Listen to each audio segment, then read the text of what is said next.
महादेव को अगर ये समी का पत्ता समर्पित कर दिया जाता है तो जिंदगी में कभी वैभव और धन की कमी नहीं आती। उसी तरह इस हृदय को शिव तत्व में समाहित कर श्रीफल लिखा हुआ नारियल में पीछे की ओर जहां से जटा होती है और पकड़ कर जहां से फोड़ते नारियल को, उस जटा के पास में 3 छिद्र होते। शंकर भगवान को पूर्णता में देने वाला और शंकर भगवान के द्वारा संकट हरने वाला एक फल वो कहलाता श्रीफल। नारियल में 3 नेत्र होते हैं। नारियल का जहां चिता होती, जहां से पकड़कर फोड़ते हैं, उसकी उस तरफ देखेंगे 3 नेत्र मिलेंगे, 3 छिद्र मिलेंगे, वो 3 चक्षु है। शंकर के 3 नेत्र हैं। और कितना सुंदर लिखा है महाराज। स्कंद पुराण के अंतर्गत वर्णन किया है, भविष्य पुराण के अंतर्गत स्मरण किया है। जितने भाई बहन सुन रहा है बड़े ध्यान से सुनना मरे। श्रीफल जो नारियल आप कलश पे रखते हो, जो नारियल आप मंदिर में ले आते हो, पूजन करते हो, तो 3 चक्षु नारियल, 3 नेत्र वाला नारियल, अर्थात नारियल की जटा होती है उसके 3 नेत्र हो, 3 चक्षु हो। हमारा शिव पुराण कहती है, स्कंद पुराण कह रही है, तो नारियल होता है, उसको उस नारियल को एक बेलपत्री के साथ में अंदर तिजोरी में या अलमारी में या आपकी जहां बरकत होती है, दुकान का जहां व्यापार व्यवसाय चलता है, अलमारी होती है या गुल्लक होती है या तिजोरी होती है या अलमारी होती है, उसमें उसको रख दिया है।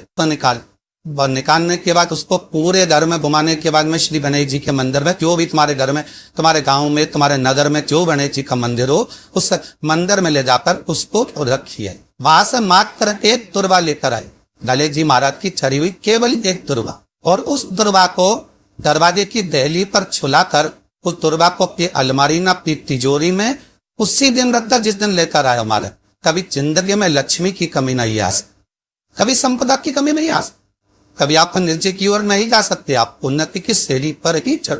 जिस व्यक्ति को रोग सताता ही रहता है, बीमारी आती रहती है, जा ही नहीं रही होती है, तो उसको कुछ नहीं करना चाहिए। आंवले के वृक्ष के नीचे दूध चढ़ा देना चाहिए, फिर बीमारी दूर हट जाती है, व्यक्ति बीमार ही नहीं बन।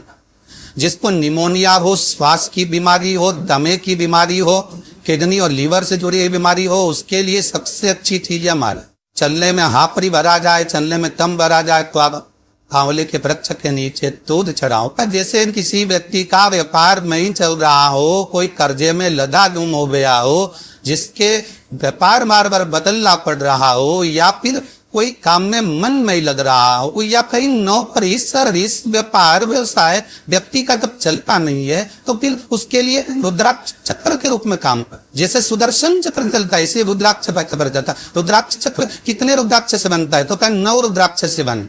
4 मुखी रुद्राक्ष के भी 3 रुद्राक्ष 4 मुखी के, 5 मुखी रुद्राक्ष 3, 6 मुखी रुद्राक्ष 3, कितने हो गए? जम के बोलो 9 रुद्राक्ष हो गए।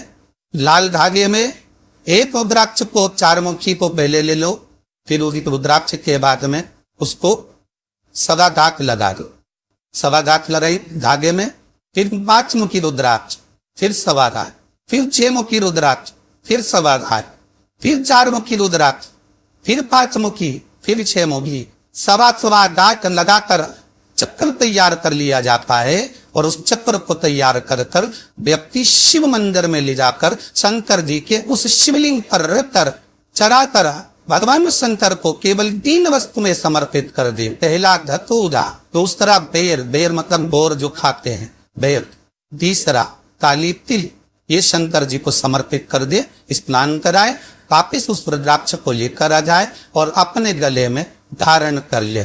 ऐसा कौन सा काम है जो कार्य सफल नहीं होता होगा? व्यापार भी होगा ना, व्यवसाय भी होगा ना, और सर इसीलिए मतलब उस चक्र को, शिव का जो चक्र है, सबसे पहले सुदर्शन चक्र खाए इसका, आपको पहले ही कहा मैं कहा कि सुदर्शन चक्र किसका था? भगवान विष्णु को बाद में मिला, जब उन्होंने कमल के पुष्प समर्पित करे, और कमल के पुष्प जब समर्पित करे और कमल का पुष्प कम कर दिया, तब भगवान विष्णु ने अपना फेक नेत्र निकालकर भगवान शंकर को समर्पित करा। अब भगवान त्रिनेत्रधारी हो गए, और भगवान शंकर में देखा कि मेरे नारायण जिन्होंने मुझे नेत्र दिया है, मैं इनको क्या दो? तब भगवान उसी समय पर मेरे ओभरदानी ने, मेरे शंकर ने, मेरे शिव ने अपने हाथ का सुदर्शन चक्र उठाकर भगवान विष्णु को दे दिया। भगवान त्रिनेत्रधारी हो गए, भगवान नारायण सुदर्शन चक्रधारी हो गए। अब एक बात और बहुत ध्यान से सुनिएगा महाराज, जिसको शनि चल रहे हो, जिसको शनि का प्रभाव चल रहा हो, शनि बकरी चल रहा हो, भैया सारे साथी चल रही हो, आप कुछ भी ना कर सकते हो, तो भी शनि महाराज को अगर आप तेल चढ़ाते हो थोड़ा सा भी, उसमें भी अगर आप रुद्राक्ष का स्पर्श कराकर रुद्राक्ष को भिंगो कर अगर वो तेल चढ़ा देते हो तो वो शिव शनि को प्राप्त होता है। मतलब काशी में बैठे हुए शनि महाराज को, भगवान विश्वनाथ की स्थापना जिस शनि महाराज ने करी थी काशी विश्व, उन शनि को प्राप्त होगा। जब प्राप्त होता है शनि प्रसन्न होकर आपको वर प्रदान कर चली जाता है। ये शनि की वो दृष्टि आपसे हट जाए, रुद्राक्ष में वो आनंद है। 1 रुपए कमा रहे हैं, सवा रुपए खर्च हो रहा है, हाथ में पैसा नहीं टिक रहा, दुकान 4 दिन अच्छी चल रही है, फिर व्यापार डाउन हो जाता है, कोई पैसा लेकर भाग गया नहीं दे रहा, कहीं कर्जा मात्रा बढ़ रही है। इसमें आपके घर में जो भी रुद्राक्ष पड़ा, जो भी रुद्राक्ष रखा हो, जो भी रुद्राक्ष आपके घर में रखा हो, एक मानी के पात्र में उस रुद्राक्ष को डाल लीजिए, उसमें 1 चावल का दाना डाल लीजिए। करिन्ना जहां होता है मटका का, खन्ना या रसोई घर में आपका जो पानी भरने का स्थान होता है, उसी के कहीं पास ले उस कलश को रख दीजिए, ऊपर से उसको ढक दीजिए। शाम के समय सुबह रखा 10 बजे से 12 बजे के बीच में, शाम के समय प्रदोष काल में भगवान शंकर का नाम स्मरण कर कर ओम नमः शिवाय बोलकर, शनि शिवाय नमस्तुभ्यं बोलकर, या महामृत्युंजय मंत्र का स्मरण कर कर, या गायत्री मंत्र का स्मरण कर कर, जो मंत्र आपकी बुद्धि में विवेक में समाहित हो, उस मंत्र का नाम लेकर राम कृष्ण हरि जो बोल सकते हो, एक घी का दिया अवश्य प्रज्वलित कर, लंबी बातियां, कौन सी बत्ती का, फोन बत्ती का नहीं, गोल बत्ती का नहीं, लंबी बत्ती का। बत्ती का मुख दक्षिण की ओर, कहां पर होना चाहिए, दक्षिण, दक्षिण की भांति जलाने के बाद में भगवान से वहीं पर प्रार्थना करें। जो कलश रखा है उसके ऊपर जो प्लेट रखी है, ढाका गया है, वहां अपना सीधा हाथ रखे और अपने पूर्वजों का, अपने पितरों का स्मरण करें कि मेरे धन को लेकर कोई चले गया, मेरा व्यापार ऐसा चल रहा है, मेरा घर में बच्चों का विवाह नहीं हो रहा है, या घर में इतनी अशांति है, या तकलीफ है, या कष्ट है, ये सब का स्मरण कर कर उस कलश को रात्रि भर रखे रहने दे। सुबह स्नान आदि करने के बाद फिर एक घी का दिया दक्षिण की ओर लगाकर सुबह 10 बजे से 12 बजे के बीच में उस जल को शिव जी को समर्पित कर कर जाए और रुद्राक्ष लेकर वापिस उस रुद्राक्ष को अपने घर में रख दीजिए।